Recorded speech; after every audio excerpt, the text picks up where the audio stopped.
नमस्कार दोस्तों, हमारी आज की कहानी है मैचिंग।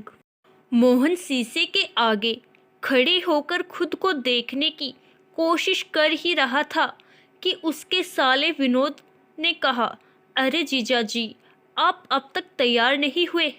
आपसे छोटे वाले जीजा जी तो शेरवानी पहनकर कार में मम्मी पापा को लेकर निकल भी गए, और सुमन दीदी और आराध्या कहाँ है?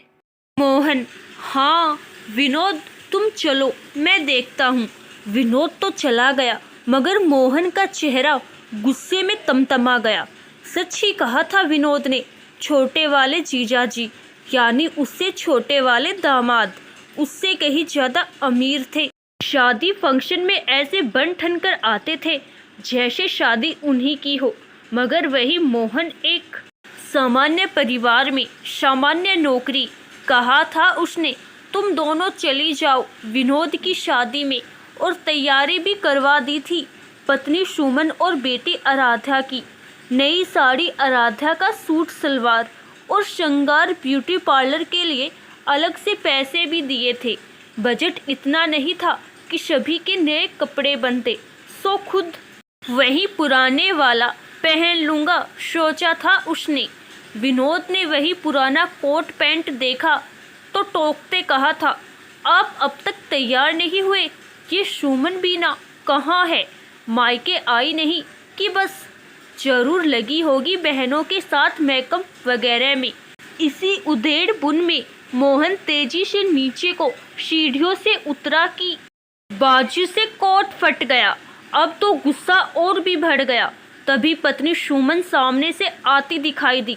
कहा थी तुम, कब से आवाजें दे रहा हूँ, यहाँ आकर तुम्हें कुछ याद भी रहता है कि तुम्हारा एक पति भी है?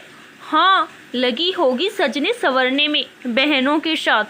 सुमन ने मोहन को देखा तो बरबस आंखों से आंसू बहने लगे। ये देखकर मोहन को खुद पर गुस्सा आया।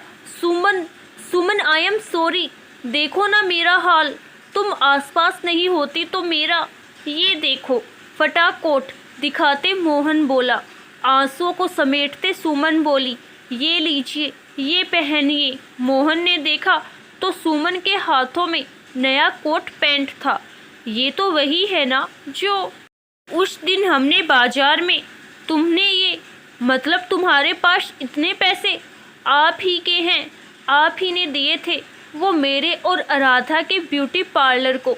देखिए, हम तैयार हैं और अब आप भी तैयार हो जाइए, वरना हमें देरी हो जाएगी।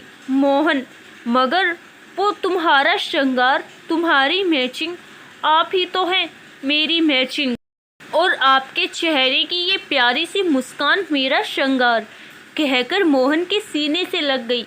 भीगी आंखें लिए मोहन बस यही कहता रहा, सचमुच तुम बिन मैं अधूरा हूँ, तुमसे बना मेरा जीवन सुंदर सपन सलोना।